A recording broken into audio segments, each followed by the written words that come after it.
My 2022 AFL predictions. I'll be going through the ladder, my finals predictions, and my awards. This is subjective, this could be controversial. Don't abuse me in the comments. Trust me, if YouTube still have dislikes, it could be in the triple digits. Now we're going to start off on the ladder. The wooden spoon this year is probably the most diverse over the past few years. Like last year, it was nailed on North Melbourne. 2020, it was nailed on Adelaide. This year, there's been a few names thrown around. There's been a Gold Coast, a Collingwood, a Hawthorne, a North Melbourne, and Adelaide. But I will be going with the Gold Coast Suns. Even before the Ben King ACL, I was going to predict the Suns as my wooden spoon. And well, this is just certified it. That Ben King injury will be so crucial for the Suns. Hook Miller will need to have a big year. Matt Rowell will need to stay injury free for the Suns to have any chance of even a mid-table year, because they just look absolutely horrendous this year. And I know they did just beat Port Adelaide in a practice match, but realistically, Port Adelaide didn't put out a very strong side. In 17th, I have the Adelaide Crows. The Crows just got destroyed by the Lions in a practice match. Like, I know it's only a practice match. I think these practice matches have been really helpful in shaping my ladder predictions to see who will, how teams will perform this year. Tex Walker, I believe, will be gone for quite a few rounds at the start of the season due to his suspension. Ben Keys, he's a really promising sign here. Had a great year last year. He's one of my favourite non-Freo players, if I'm being honest. Veterans like Rory Sloane will also have to step up. Josh Rochelle is really that shining light in that Crows lineup. He looks really good in that practice game, even though they lost by about 90 something points. But the Crows just don't match an X factor every other team has, so yeah, we have to put him in 17th. In 16th, I have the Collingwood Magpies. Collingwood were trending in quite a poor direction last year. They obviously had a phenomenal Queen's Birthday win against Melbourne last year. That was under Nathan Buckley. They probably played that well to get a bit of bounce on Buckley's last game. But apart from that, they don't look very good. I can't really take anything out of Collingwood's practice match because realistically, they were up by 80 something points in the second period and ended up drawing with a ridiculous score in the 6th period. It's a 6-period game and 2 of the periods had VFL players. It's hard to take anything out of that game. I don't think their system will be fully worked out. Craig McRae does look like a promising coach, but their system will take a little while to find its groove. In 15th, we've got our first real controversial one.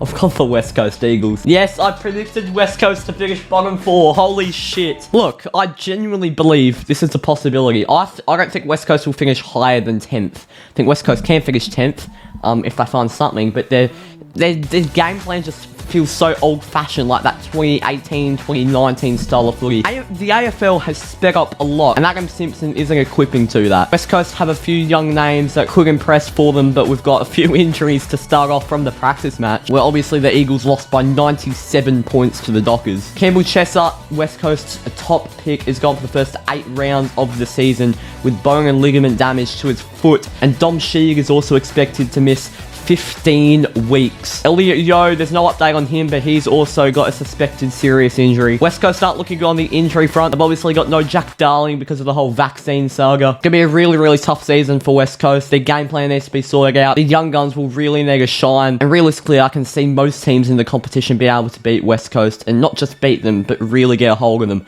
I reckon they'll finish 15th. In 14th, I have the 2021 Wooden Spooners, who I expect to rise, North Melbourne. Yes, I can't believe I've just said that North Melbourne are going to finish above West Coast. Suck it, West Coast fans. The thing is, at the end of the season, if West Coast ends up having a really good season, I'm going to get it. Out of North Melbourne's 11 home games of the season, they will have 4 at Blundstone Arena, where they're historically very good. It also helps that 2 of those Blundstone games are Adelaide and Hawthorne, which I expect North Melbourne to both win. And then their other Blundstone games are Port Adelaide and Geelong, which will be tougher games, but I wouldn't rule them out of it. Jason Horton-Francis, now obviously number 1 picks don't always pan out. It's usually the 2nd or 3rd picks who turn out to be the really good players, but I've got a different feeling about Horton-Francis. Just his explosiveness, his character, the way he plays. I've seen quite a bit of his highlights from the Sandful, and bloody hell, he looks good. He looks exactly what North Melbourne need, and exactly what North Melbourne need to build a team around for the future. Coming at 13th, this may be quite high. I'm going with Hawthorne. Now look, call me crazy, Hawthorne looked absolutely crap in that practice match against Collingwood, and Sam Mitchell's a brand new coach. He's very young to the coaching game, but have a good feeling about the Hawks. The leaguers will step up this year, I feel. I reckon Tom Mitchell will have a massive year. I reckon McAvoy's leadership is exactly what the Hawks need. If they can get Bruce and Gunston firing once again, then I see no reason why the Hawks can't finish in a mid-table spot. And in fact, I'm calling it right now. If there's any team to rise from really low on the table, like that bottom 4 spot from last year, I'm going Hawthorne. I just feel like they have something about them that can really push themselves into finals. In 12th, another absolute bombshell call. I've got the Geelong Cats. This is a really bold call, and I won't be surprised if they finish top 4. I know this isn't an original statement, but I just feel like the Cats don't have much young depth. And there's also no reason why Jeremy Cameron can't get up, Tom Hawkins can't get up. They're both getting old, so they need to start firing some goals soon. Obviously, Cameron probably has another 5 years left in him, but Hawkins doesn't have long left, and he's going to show that X factor that we all know he has, no matter what age he is. They lost Jordan Clark, which I know might not be big to the Cats coaching staff who pick the team every week and barely picked him, but I reckon that pace-off halfback, that backup option, it's getting rid of some really good young depth. Cats' top pick in the draft was number 24, and they got Toby Conway. He's a rockman, and I don't know too much about him, if I'm being honest. Geelong went with the local Geelong Falcons strategy of just picking up a heap of players from there that they know a lot about, so maybe they have picked up a few gems in the draft, but apart from that, can't see much about the Cats this year that I like. Coming in 11th, I have Richmond. There's been a lot of preseason hype about the Tigers, about how they're going to return to their old best. They could win a premiership, they could finish top 4, they could finish in the 8. They could finish in the 8. I reckon the top 4 is a little too much, and I don't see the Tigers hype. It kind of just looks like last year they lost a bit of their morale. They just didn't look up for it. And they've got to be up for it this year. Dusty's going to get back to his career best, which I don't think he will. He looked good in that practice match against the Cats, but I don't think he'll be back to, his 2017, 2019 self. That core group of players is getting a little bit old in the midfield, like Trent Cotchin, Toby Nankervis and Dylan Grimes. They're 2 new leaguers, which I think they're definitely capable of taking them forward for the next few years. I reckon Tom Lynch is primed for a big year, and that's what the Tigers need if they want to make the 8. Obviously, Jack Greenwald's coming to the end of his career. I'm not sure how much left in the tank he has. Yeah, it'll be a rough road for the Tigers over the next few years, I feel, and this is really their last chance of even making a slight push into the 8. Coming at 10th, it's Carlton. Yes, the Carlton hype train has steamed down again. They're finishing 10th. Wow, what a shock. If they finish in finals, I won't be surprised, and I will get a lot of stick for it, but that's okay. They've obviously added some really big names over the offseason, such as Adam Chera. Jesse Motlop, I really like in the draft from South Freo. They've obviously still got a really good young core players. Jack Silvani and Jack Harrell are also primed for really big years. I'm reckon this is Jack Harrell's probably breakout year. From what I've heard, he looks really good. Jacob Wiggering will really have to hold down that spine in defence. Paddy Cripps looks prime for a breakout year. I know we've said that for the last 5 years, but I reckon Paddy Cripps looks in superb form this year. Him in the practice match, for me, just looks like he was going to absolutely dominate. Carlton are losing Liam Jones in defence. I'm not sure how big of an issue that will be for them, but I think they'll still be okay. Harry Mackay, the Coleman medalist of last year, if he can do another 50 or 60 this year, that will be massive. And obviously, we all know how destructive Sam Walsh is. The Blues have no reason why they can't make the 8, but I just feel like they'll steam down and their inconsistency will catch them. In 9th, I can very easily see them making finals. In fact, I hope they do. I'm going St Kilda. I could shuffle teams like St Kilda, Freo, GWS, Essendon. I could shuffle them all around in any order because I feel like they're so close on their development. And it just happens I've put St Kilda in 9th. I reckon Jack Steele and Max King will be their 2 most important players this year. Every time the ball's in the middle, if Jack Steele can get it, the Saints are going to win because he is just such a threat to other teams. Max King in the forward line, he'll also be very damaging to other teams. I reckon he's primed for a breakout year. They're one of the most exciting teams to watch last year. Sometimes one of the most inconsistent and boring teams to watch, but it just depends on what Saints team decides to run out every single week, and I hope it's the good one. Cracking into the top 8, we've got Essendon. Essendon, I reckon, look really good this year. If Darcy Parish can have how he played in the first 10 rounds of the season last year, if he can play like that all year, I have no reason why he can't win the Brownlow. He just looked absolutely superb last year, Darcy Parish. Zach Merritt also in the middle, another young midfielder who's turning into a really good leaguer. He's definitely the next captain of the Bombers for me. Dyson Heppel will lead them out again in 2022. If he can just play that really good consultant leadership role on the field, doesn't need to have like a massive year, just needs to play well, do his role, be a good leaguer for the young players. I love Draper for the Bombers. I reckon he's one of their most exciting talents in the ruck. I have no reason why he can't be in the All-Australian team this year. He looks really good for me. Just depends on the consistency again with the teams like Freo, St Kilda, GWS, Bombers.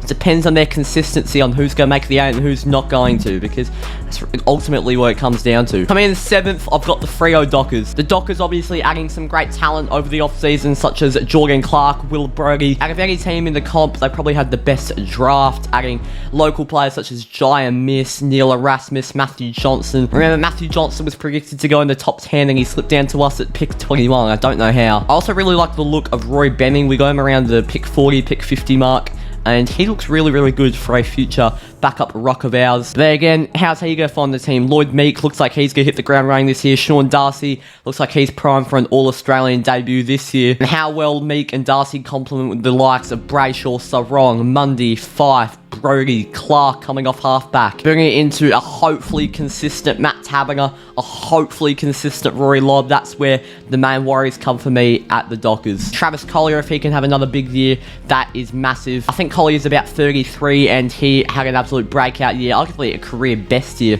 last year, Travis Collier. If he can have another one of those, that would be massive. Lockie Schultz quickly turned into one of my favourite players and one of the best small forwards in the comp. Looks absolutely elite. Same as Sam Switkowski. Schultz and Switkowski's consistency carried us through quite a stable 2021 campaign. It was filled with inconsistencies, but those two seem to perform every single week, and if they can just take the game to another level and stay consistent in 2022, that will be huge for the Dockers. The likes of former Premiership Bulldog Joel Hamling, if he can get back to full fitness and get back to his career best, that would be big. Unfortunately, I don't think it will happen. But the Dockers are absolutely stacked with half-backs such as Cox, Chapman, Young, Clark. I don't know how they're going to all fit them into one team. Nathan Wilson looked really, really good in the practice match, surprisingly, after having a woeful 2021 campaign. The Dockers look quite well-rounded in all areas of the ground. The forward line's definitely the one real issue. Jai Miss will take a bigger time to build up. He'll go through the Peel Thunder system in the waffle. He just needs to bulk up a little bit more and then find that consistency in the AFL side. Past that round 10 mark, Jai Miss could solidify himself as one of the first names of the team sheet every week. The Dockers look like they were playing an incredible brand of footy in that 97-point win over West Coast, and I can't wait to see what they can do this year. Coming in at 6th, I have the Gws Giants. The Giants are primed for a top 4 finish this year. They're also primed for a 13th place finish. There is such a big window for the Giants because they're arguably the most inconsistent team in the comp. They can beat Melbourne and lose to Adelaide. They're such a strange team. It really depends if Toby Green wants to have another career best year. Toby Green, for me, he's the best player in the comp. He's just not that type of player to win the Brownlow. But for me, he's the most valuable and best player in the competition. Toby Green, I hate him as a bloke. As a player, he's a star to watch. Leon Cameron's been the coach of the Giants for a while now. If they finish in a 13th sort of position, I reckon he'll be gone by the end of the year. I reckon Cameron's quite under the pump. Stephen Cornelio, he's been primed to maybe head back to WA after the 2022 season, even with the long-term deal with the Giants, but he's got to get back to having that career best year that they signed him on that 7-year deal for. Coming in at 5th, just missing the top 4. They're probably primed for another top 4 finish. It is Port Adelaide for me. Port looks a little bit shaky in that practice match against the Suns. Obviously weren't playing a full strength lineup, but they've got to work out that system, and once again, it's only a pre-season game. Port Adelaide, obviously, with the Brownlow medalist Ollie Wines, if he can have another Brownlow year, you never know. I don't think he will, but if he does, even to just slightly that calibre, Port Adelaide are primed for a premiership even. Port Adelaide are in that premiership window still, and it's closing very, very quickly. The teams coming up the ranks, such as the St Kildas, Essendons, Fremantles,